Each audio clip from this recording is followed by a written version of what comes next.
Good morning and welcome to the Unitarian Church in Fall River, Massachusetts.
I feel like I need to follow that with a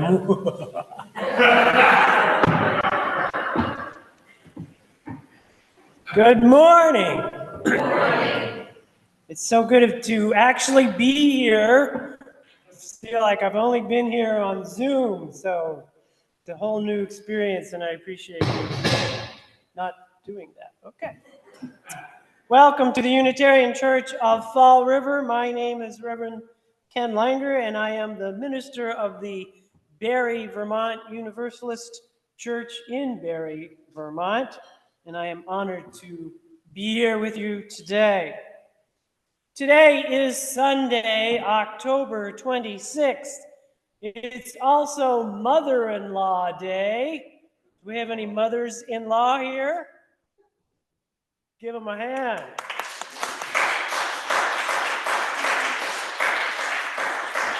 And it's also very appropriately Visit a Cemetery Day. There you go. For sacred days this week, this Friday, as you know, is Halloween. It's also the start of the pagan holiday known as Samhain. And the theme for today's service is zombies. I invite you now to say hello briefly to your neighbors. And do we have any online friends? Yes? No? Okay. Say hi to each other then.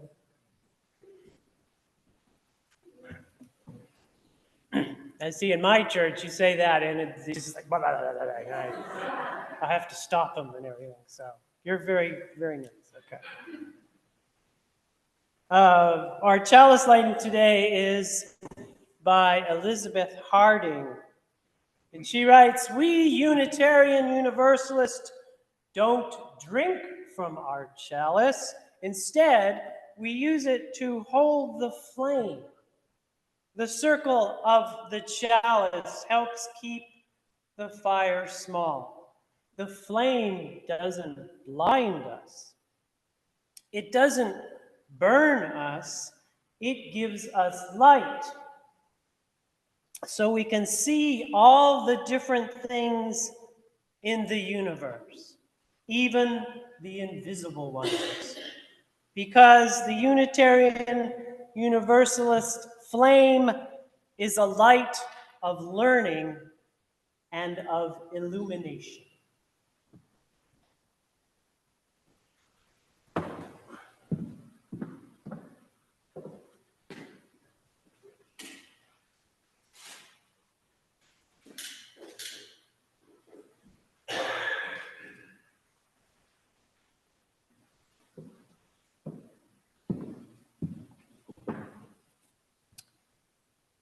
Our opening hymn, if you rise in body or spirit, is number 53, 5-3, "I Walk the Unfrequented Road." 53.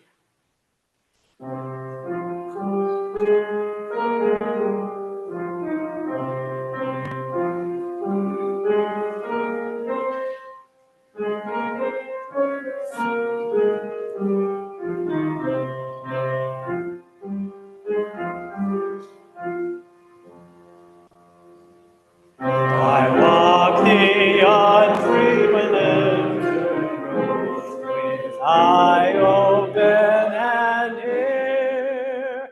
I watch afield the farmer, the bounty of the year. I filch the fruit of no one's toil. No trespasser am I, and yet I reap from every soul the boundless sky.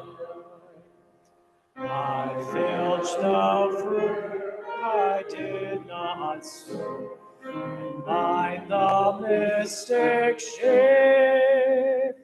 The amber air, the rivers flow, the rustle of the leaf.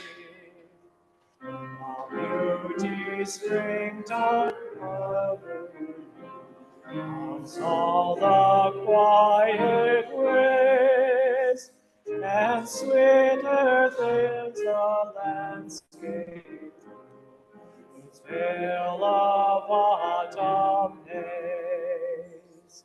I face the hills, the streams, the and fear with all akin.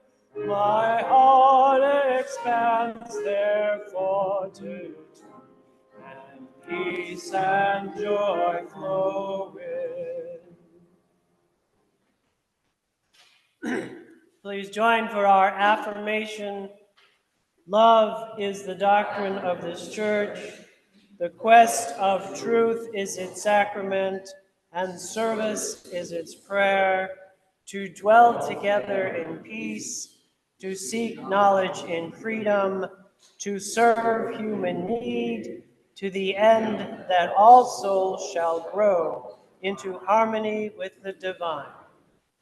Thus we do covenant with each other and with God. Please be seated.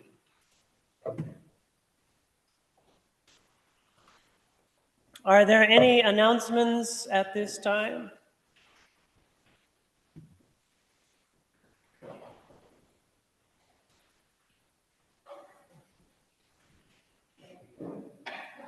Good morning, everyone. I want to say welcome to Canada. So happy. Thank you. In person, and with us in worship, and bring a friend with us. I also want to let everyone know that Richard is going to lead our service next week. The title is The Other Big News of 1492. I want to know. The other big news is Ferdinand and Isabella threw the Jews out of Spain. Oh.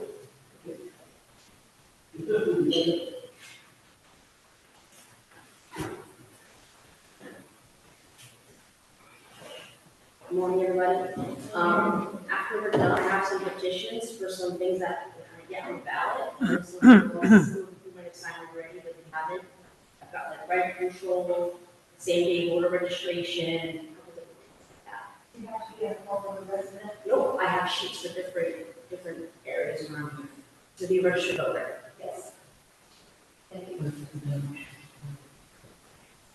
Yeah, we're still collecting donations for God and Humanity. Folks have some. Richard, do you have an update for us?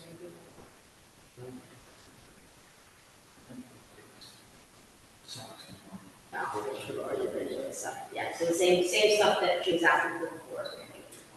And I was actually dropped off some stuff on Thursday, and they're overflowing, so which is good. They just have to get it a little bit more organized. So.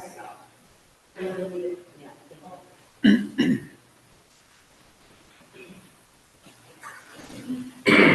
So I just want to let people know that there's a lot of rumors swirling around about food stamps and SNAP benefits. And I guess some states, it seems, are actually recommending to their citizens to spend all of the money that they have on their card. From everything I've read, the money that you already have on your card is not going to be frozen. So it's going to be usable. I'm going to try to double check that with Washington Post's office to make sure of that.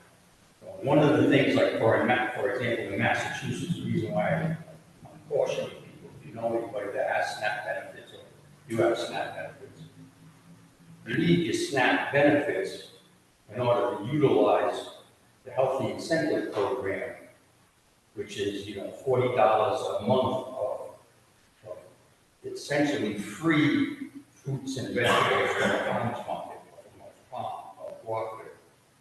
If you don't have any money on your card, you can't utilize that benefit. Now that benefit is not going to be frozen because it's a state benefit. So it's not a federal benefit, it's a state benefit. Now, I'm imagining that Massachusetts is not going to, jump on the bandwagon and freeze that. And actually, there's hope that Massachusetts may actually provide SNAP benefits to the people who are not getting it from the Fed, as like they're going to let us have it and then be recouped later on, maybe come out of emergency funds or something like that. But I was amazed. There are, I think, 1.1 million people in Massachusetts that receive SNAP benefits. I was actually kind of amazed that it's a huge number of people, which means that at least 1.1 million people are not having an income sufficient in order to survive. Why is that? Why do we need SNAP benefits? Why aren't we getting the money we need to survive in this state?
Thank you, Nancy.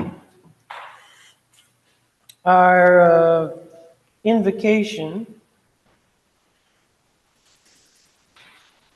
is by Christian Schmidt, who writes, "No matter who or what you are welcome here." Now let's be clear.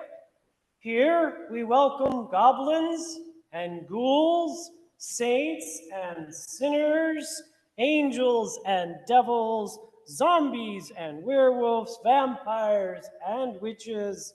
We welcome princesses and princes, paupers and farmhands, aliens and astronauts, robots, cyborgs, firefighters and police officers, nurses and doctors, cowboys, cowgirls, and cowfolk of all varieties.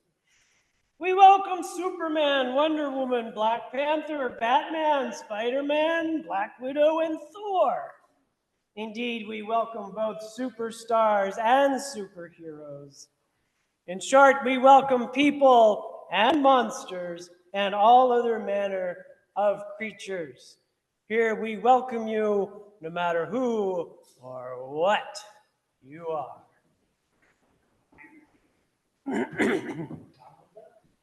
Our antiphonal reading today is number 597. 597.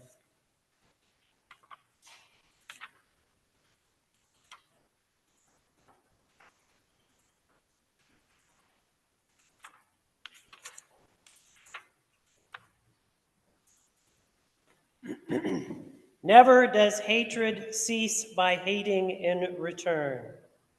Only through love can hatred come to an end. Victory breeds hatred.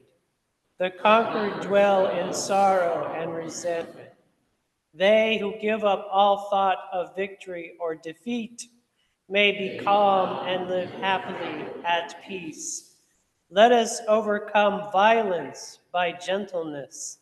Let us overcome evil by good. Let us overcome the miserly by liberality. Let us overcome the liar by truth.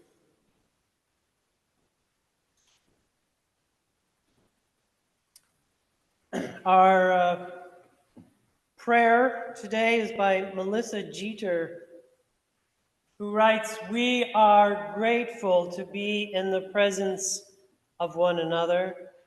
We are grateful for the affirmation that being together in this community brings. Let us have hearts open with humility. Let us find our way, mindful that there is an abundance from which we can draw water, the peace of all peace that comes not without struggle or wrestling with the ways of scarcity and individualism in the world. Let us find ways to disrupt injustice.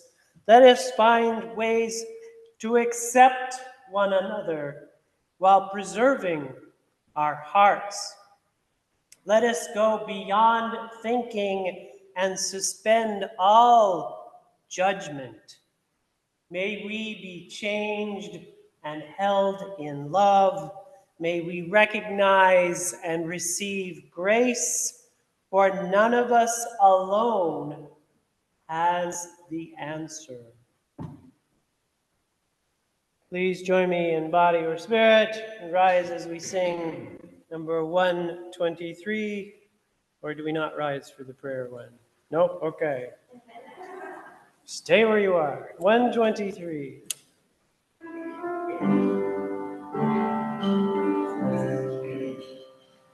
Spirit of life, come unto me. Sing in my heart all the streams of compassion. Go in the sea, rise in the sea, move in the hand, giving life shape of justice. Roots hold me close, wings set me free. Spirit of life, come to me, come to me.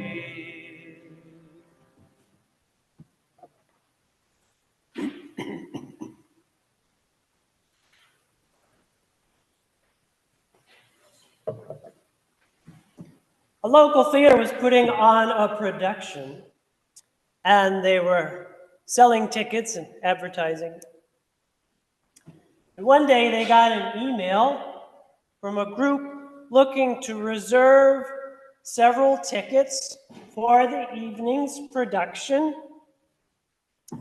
And the email read, "Please reserve tickets for 8 people, one of whom is dead and will need some extra assistance."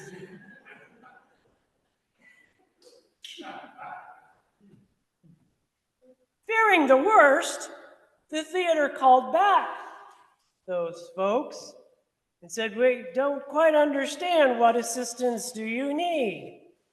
And they said, I don't understand." He said, "Well, you wrote that they're dead." "No, we meant deaf." Ah. Now, I've always loved short stories and plays. I like to read them, I like to write them, I like to be in them, because they take this little snapshot of life and make it seem real. I especially like very short comedy plays. I've written a few myself, and I enjoy the journeys that they take us on in a short amount of time. And a few years ago, I decided to audition for a part in a 10-minute, mostly comedy play festival. And during the auditions, people were given different roles to play so they could audition for the directors, who would later decide which actors they would choose. And I was given the role of a zombie. Now, it was not your usual zombie. This one liked to chase women and make bad jokes and do tricks rather than destroy the human race. One of the directors later told me that the festival, which they did annually, had to have a zombie play every year because they were always favorites among the directors and the actors. Why are we so fascinated with zombies? There's movies and books about them. They draw huge audiences. Has anybody seen The Walking Dead? Yes. At its height, it attracted 17 million viewers. It just seems like we can't get enough of these flesh-eating, bone-bearing, poorly dressed demons, even when they are contradictions. For example, the goal, supposedly, is for them to eat humans. They don't have any organs. They chase humans, but they make so much ridiculous noise and are slower than slugs. They should all be starving to death, except that they are, wait for it, dead. How can they make any noise without vocal cords? And why do they need to eat at all? They're dead. But therein lies the secret of their popularity. They are a collection of confusing contradictions, just like us. They represent the sum of our fears and worries, and we enjoy watching those monsters get vanquished so that we can live out our peaceful and restful lives. Now, zombies are both human and non-human at the same time. They are subhuman, which means that although they appear free to roam public lands and dine out wherever they choose, there is no ethical dilemma when we humans decide to wipe them out. Subhuman equates to less than human, though still human. It's like being dead, but still alive. For most people, the idea of killing another human being feels terribly wrong. But killing a zombie or some less than human beast is another matter. There is no divine commandment that says, "Thou shalt not kill a decaying corpse out for an evening stroll." It may be a lie, but all bets are off. The same has been historically true in the way that Western civilization has treated animals. Since any non-human creature obviously does not have a soul, it is less than human, and became acceptable to kill them in large numbers, hunt them for their skins, their fur, their oil, and subject them to horrifying medical experiments. It has been said that you can measure the strength and civility of a nation by how it treats animals. Now, the Western mind prefers hierarchies that determine the significance of things, with a male god at the top, humans beneath him, and everything else below. It is easy to see what's most important. Unfortunately, humans also like to create hierarchies with usually people of one religion at the top, and then people of other religions, and then the subhumans below them. And since they are considered less than human, there is no ethical restriction on killing them, taking their possessions and lands, and destroying their families and communities. Now, zombies are dehumanized humans, but you don't have to be a zombie to be considered less than human. Sometimes all it takes is to be among the people who are not currently in power, or worse, the enemy of those in power, especially if those in power demand total control and domination. Not that that would ever happen. The process is simple, really. You need to have someone in power who is willing to make decisions for you. Decisions about what is wrong with the country, who is to blame for these problems, and how these issues can be resolved by simply eradicating the vermin who have poisoned this land, naturally meant for rainbows and lollipops. You need someone who can identify the morally inferior and evil enemy and reduce them to the subcategory of less than human. They become the new zombies, the undead, roaming the land and infecting people with dangerous ideas. The scourge that must be purged. When the subhumans have been identified, the work of the holy war to eradicate all evil can begin.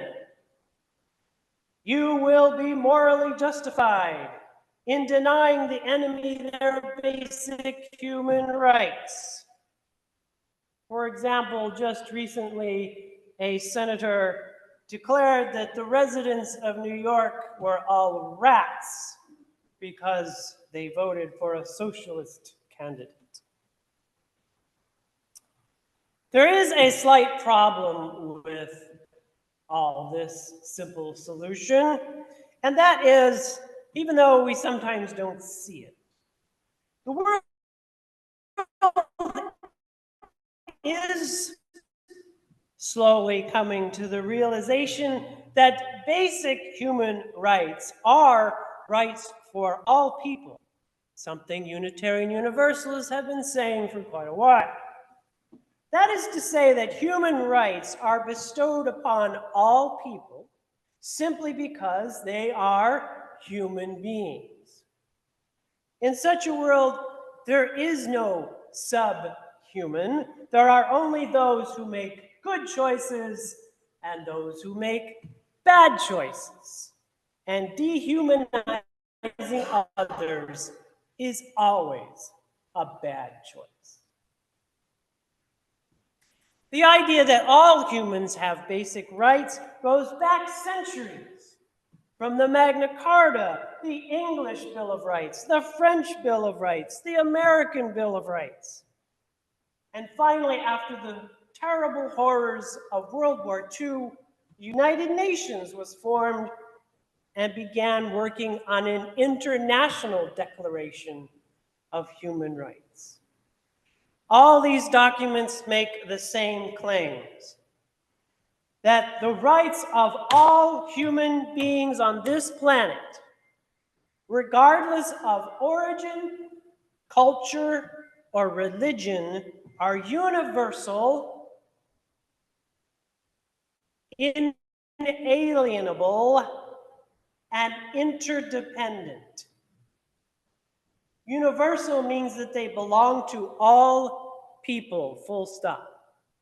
Inalienable means they cannot be taken away without fair and due process. Although many ignore or are unaware of this aspect of human rights, independence means that one right cannot be used to disrupt another right. In other words, you can't claim the right to free speech when what you say will put people in immediate danger, nor can you claim the right to freedom of movement when you plow your car into an assembly of protesters. Like any philosophical idea, the idea of human rights can be challenging, but the phrase that all people have a right to life, liberty, and the pursuit of happiness might best define them. This means that all individuals have the right to live a full life with the freedom and an ability to choose how to do so without undue restraint. The liberties recognized in the International Declaration of Human Rights include freedom of thought, movement, speech, assembly, work, and education, just to name a few. Only when life and liberties are provided and secured can people then feel safe enough to pursue happiness in any responsible way they may choose. Concepts related to basic human rights have been a part of the religious universalist tradition for thousands of years. Some see it in the writings of the early Christian theologian Origen, who believed that the souls of all humans were of divine origin and thus equal in the eyes of God. Some see it in the modern conviction of the inherent worth and dignity of every individual. This means that all people, regardless of religion, nation, ethnic background, are endowed with their human rights at birth. It need not be bought or earned or bestowed upon by anyone else. We may be judged by our words and our actions, but nothing can diminish our basic humanness. Someone may be unethical, cruel, rude, or tell painfully bad jokes even, but no one can be less than human.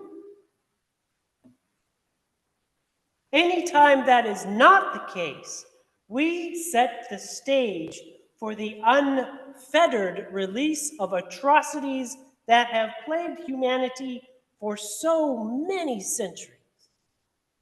We will have unleashed the zombies. Are zombies real? They cannot logically exist. But there are certainly a lot of rotting and stinking ideas out there that should be dead, yet are still roaming the earth, looking to infect innocent people. In the name of that which you hold in your hearts to be most sacred, may it be so.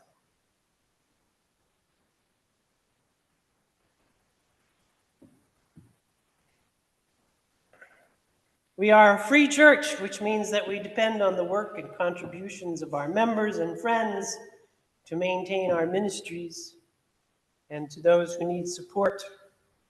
Contributions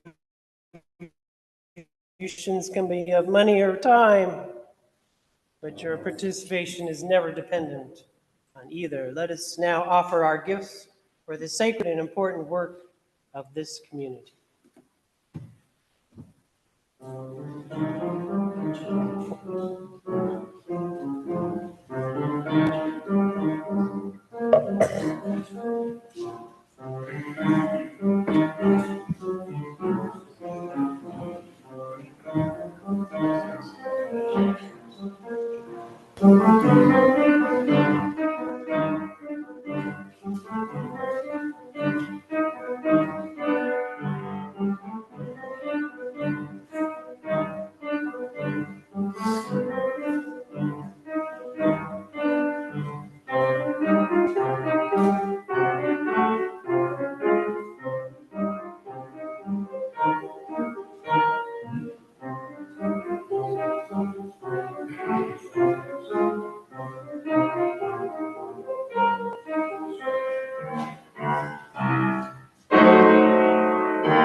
Now you see, all of you came up here way too fast.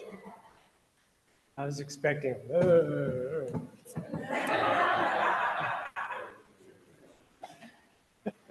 Now you wish you had, right? Ours is also a spiritual community of compassion where we find meaning and connection together. We take this time to share our joys and our sorrows within the support of this beloved community. I invite you. Do you come forward, or do you just stay in place? Oh, we do the Donahue thing. Okay, so if you haven't, there, see, I knew someone would get on it. I invite you to share your joys or concerns. So today's book, The Joy and the Sadness. My parents were Florida this morning, so it's a joy because I get the house back to myself. It's a sadness because so I get sad a little bit and then I'm like, no.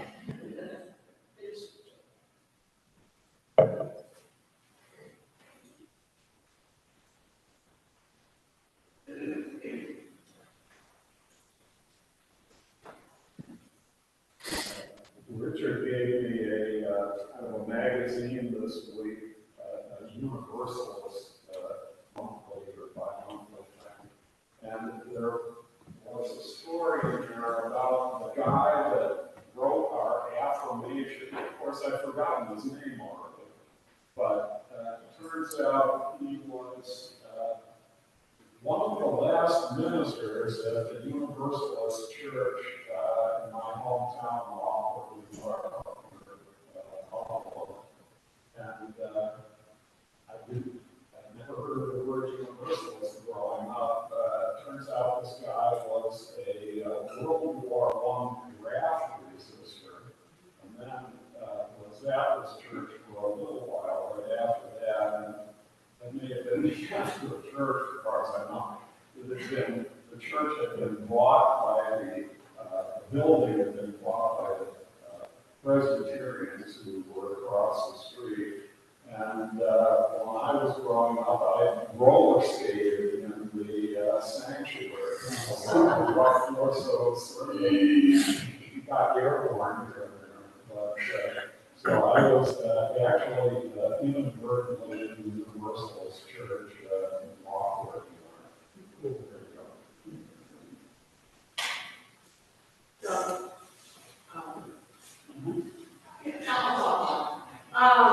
I mentioned before, the woman that I did literacy tutoring with, Emma, she's from Egypt, and she's been working for years for a Head Start. She's been a certified teacher in Egypt, but of course they don't accept all of the certifications here, and so she's been like an assistant teacher at Head Start for years.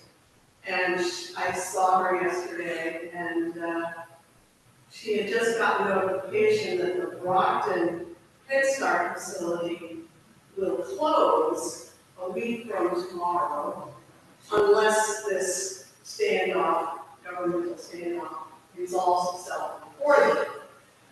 They hope at some point that they will reopen, but she will be unemployed as of next Friday. And there are approximately 500 families in Brockton that won't have that service available to them. So if you could put that in your thoughts.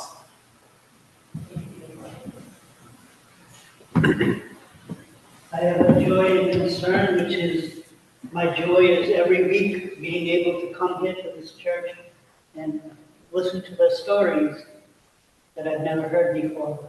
Giving me knowledge, giving me an education, and an understanding. It gives me joy, because when I go home, I feel blessed. I feel like something has happened, where being here is giving me something, and I enjoy that. And that's my joy every week, knowing that I have a place to worship and love and feel good. And unfortunately, I have the sadness, which is a friend of mine passed away.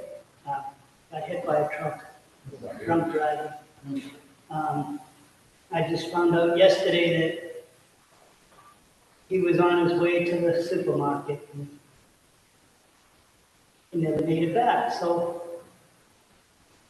I don't know what to do or what to say or how to feel being, talking to somebody, and then they go to the store, and now I can't talk to that person again.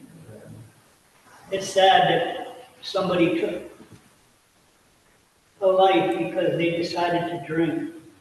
Drinking and driving and alcohol is such a horrible way, but that choice was made. My friend is gone because of somebody else's bad choice. And I don't know how to grieve, I don't know how to say what to the family or anyone to say.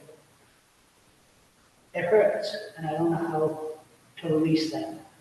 And to happen yesterday, now it's been that recognition in my mind of just to remember to hear his voice, to say something. It's hard, and that's why I feel good being here today, because it gives me something to feel comfortable with. Maybe a way to grieve in the way of Jesus is able to hear my thoughts. So if he can hear me and help me with my friend, okay.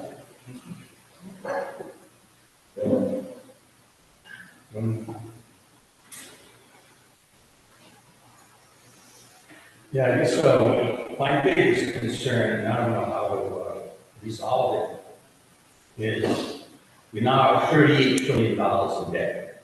So in the last 2.5 months, we went from $37 trillion in debt, $38 trillion in debt. This debt cycle that we're in is not just federal government. Most of us are in personal debt. The city is in debt. The state is in debt. The nation is in debt. The world is in debt. The entire world is awash in debt. I think they said there were 2 countries on the face of the planet that didn't have any debt. One is this tiny island in South Pacific, and the other one is Norway, which the reason it's not in debt is that it has a sovereign wealth fund that's funded by all the oil that they drill off the coast. And so that profit, those profits go directly into their sovereign wealth fund. And so they're not in debt. I thought maybe Switzerland, I couldn't believe Switzerland was in debt. Anyway, this debt cannot be sustained, right? I mean, you don't have to be an economic genius to figure out that this debt cannot be sustained. My fear, my concern is that the poorest of the poor are the ones that are going to bear the brunt or the burden, right, of this debt. When it happened in the past, right, so it was World War II, right, the debt was the same kind of cycle. We're in this cycle. This happened in before World War II, and the way they got out of it, the way they resolved this was World War II. We cannot use that as a solution today. We can't, because it's going to develop into thermonuclear war. There's no way around that, right? They're already talking thermonuclear war. They've been talking about it for the last several years. We're not, I mean, 99% of us are not going to survive a thermonuclear war. I mean, there may be a few percentage of the people at the very top. You know, they have this delusion that they might survive it. I don't know. But anyway, that's my concern, because nothing is being discussed about that. Nothing. The politics today is one of blaming, each side is blaming the other side. And there's no discussion whatsoever on a solution. And unfortunately, the solution can't be, let's do the same thing we did last week, right? We can't be repeating the same solution, because that solution is over. It doesn't work. It's not going to work. So we need new solutions. And our leadership, when you were talking about zombies, that's where the zombies are. They're at the top. Because they're not talking solutions. Anyway, that's my concern. And I don't know. I don't know how, I don't have the answer. And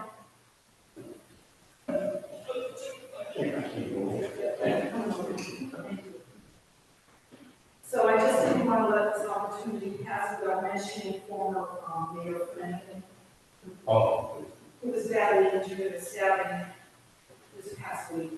I don't know his status right now, but he is sustained serious injuries. So if you pray, regardless of how you vote or how you felt about him as a mayor, if you pray for his recovery.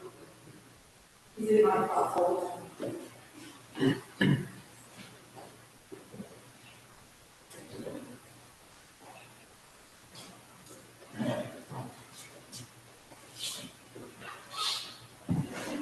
The Jewish community has known for thousands of years that grief is always handled best in community. So thank you for coming today. I would also like to share a joy. I don't know if he feels that way, but I appreciate that my friend has come to visit me and tolerate me for 3-4 days at a time. So feel like, might have to feel sorry for him, but I appreciate that he made the effort.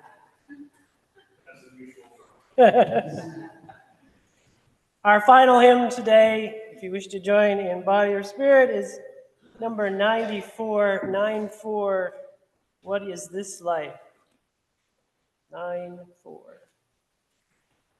Just say, this was my dad's favorite hymn. He was all about standing and staring as opposed to going to church.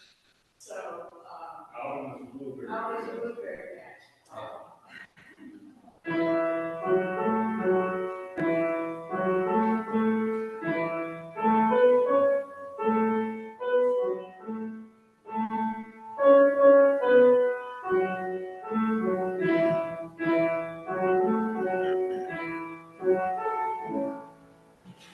What is this life if full of care? We have no time to stand and stare, no time to stand beneath the boughs, stare as long as sheep or cows.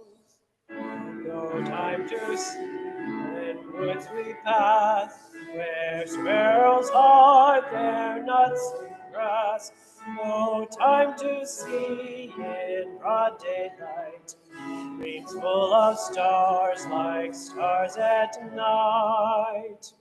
No time to turn at beauty's glance and watch her feet, how can they dance? A poor life this, if full of care. We have no time to stand and stare.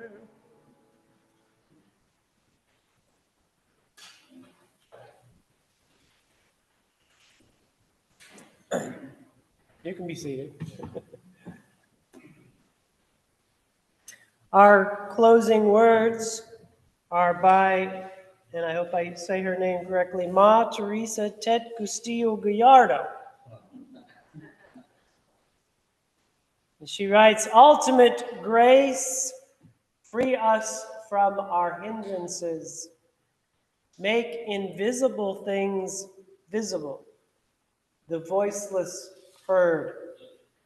Lay what is hidden before us, make the chained unbound, the doubting believe. What is confusing, let clarify.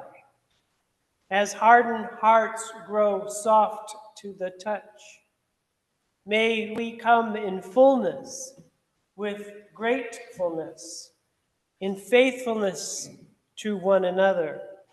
May we speak in kind conversing, disclosing our truths with care, expressing our practical wisdom to learn of its practical limits.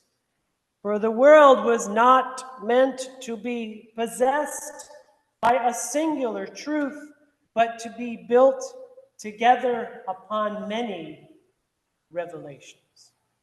So may it be.